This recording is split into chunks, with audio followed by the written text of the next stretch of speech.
Ah, langsung gue mau nangis gue sumpah. Kenapa sih? Kenapa Patrick? Hah? Kenapa? Ayo, ayo jawab. Pak Erick Thohir tolong jawab, ini pertandingan apa? Hah? Apa? Oke, aku bahas satu-satu ya. Di babak pertama lini tengah kita mati tahu. Hah? Dua lini tengah kita yang bertahan ya. Berjarak semua, oke? Tidak berani megang bola, oke? Tidak perform, oke? Di babak pertama kita melakukan kesalahan, oke? Di mana kesalahan itu 2 gol dibayar tuntas oleh pemain Arab. Yang paling kesalahan adalah Yance Yakob Sanuri yang menarik baju dari pemain Arab. Aduh, oke, kita bahas teman-teman. Oke, tenang, tenang. Sumpah teman-teman, rasa pengen nangis tadi gol pertama itu gue benar-benar nangis teman-teman. Di mana udah di depan mata loh Piala Dunia gitu loh. Kalau menang dari Arab ini tinggal menghadapi Irak. Oke, kita lanjut. Di babak pertama kita benar-benar tidak menguasai pertandingan. Shot on goal juga cuma ada 4, itu pun satu ke gawang. Dan di babak kedua kita memasukkan pemain-pemain seperti Eliano. Jujur untuk Patrick Kluivert, oke, ya, oke. Lu udah setengah gadis dari kegagalan, paham lu? Ya. Lu itu terlalu melakukan perjudian pemain. Di mana? Oke, di mana? Yang di mana pertama, Tom Haye itu bisa dimainkan babak pertama, oke? Itu satu. Tom Haye bisa dimainkan di babak pertama, denger lo.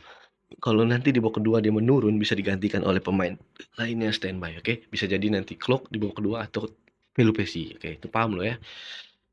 Yang ketiga, ya aku buat gue sebenarnya ngebahasnya sumpah dah. Yang ketiga nih untuk lini belakang ya, Patrick Kluivert ya. Ya, Patrick.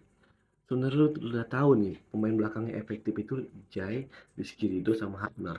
Gue gak tahu nih kenapa kalau memang pemain ini lagi sakit, cedera dan lain-lain, gak usah masukin line up ya, masih jadi amat ya. Yang keempat, gue merasa kehilangan Verdong. Supporter timnas timnas Indonesia merasa kehilangan Verdong. Di James ya kewalahan ya kita lihat semua. Kevin Dix jadi Des itu benar-benar dia udah benar-benar mati-matian sampai darah penghabisan, oke. Martin Paes gila itu super setnya, dia nggak bisa disalahkan. Yang disalahkan saat ini adalah siapa? Yang disalahkan adalah memilih komposisi pemain di babak pertama ya. Gue tahu lu punya punya keyakinan tinggi ya. Tapi lu udah tahu kan tiga pemain belakangnya efektif, Patrick. Ngerti lu? Ini satu hal ya untuk Oleh, padahal dia bisa di main babak pertama. Oke, nanti bisa diganti di babak kedua atau apa. Tapi kita lihat deh kontribusinya, dia bisa menghasilkan penalti babak kedua. Nah, apalagi nih yang mau gue bahas nih.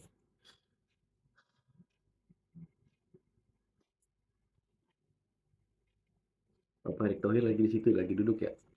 Pak, gimana nih Pak? Kita udah diambang sama kegagalan Piala Dunia nih Pak.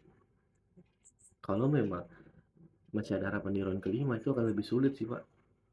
Oke. Yang keenam, ini terkait komentator ya. Komentator nih ya, kalau mau bahas, kalau mau bahas lapangan aja nggak usah pelatih-pelatih lama yang dibahasin. Tayong lah dibaca-baca, oke. Dan yang kedua, kalau memang Indonesia berakhir kalah, nggak usah lu sebut-sebut Indonesia kalah dan apa-apa lah. Belum selesai pertandingan. Nah, setelah pertandingan selesai Indonesia kalah, boleh lu sebut. Kadang komentator nggak bikin semangat, sumpah. Tahu gue mau ngomong apa sih dia tuh sebenarnya. Ini Sintayong lah dibahas-bahas dan lain. Itu suasananya nggak pas, ngerti lo? Aduh, gue nggak ngerti ini aura permainan timnas Indonesia malam ini gue nggak ngeliat. Gue nggak ngeliat siapa timnas Indonesia malam ini.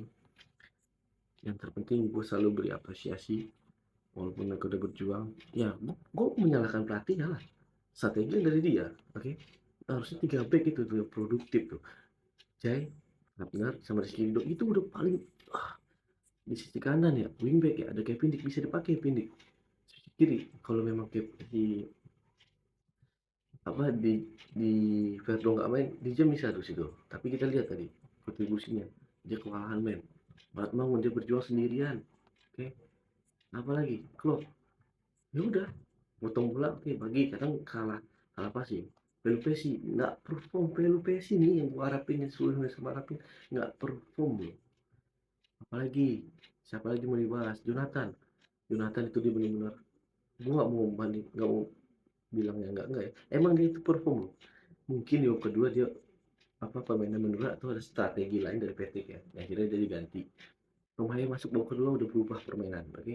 Jelas udah ada eh, suplai bola ke depan dan oleh masuk juga buka ruang. Mungkin kalau dikomposisikan oleh Mangun sama Jonathan itu akan lebih produktif. Oke, yang di belakang coba lu lawan Irak nanti lu masih pakai pemain kayak bukan pemain ya, masih formasi 4 di belakang back. Ya udah lu tunggu aja. Tunggu tanggal pemecatan lo Patrick ya. Terus hidung lu mainin. Ah, udah. Sekali lagi untuk membawa timnas Indonesia tetap semangat, masih ada harapan, oke.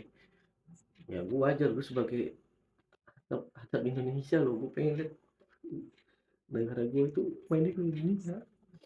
Sumpah, gol pertama itu gue meneteskan air mata ya.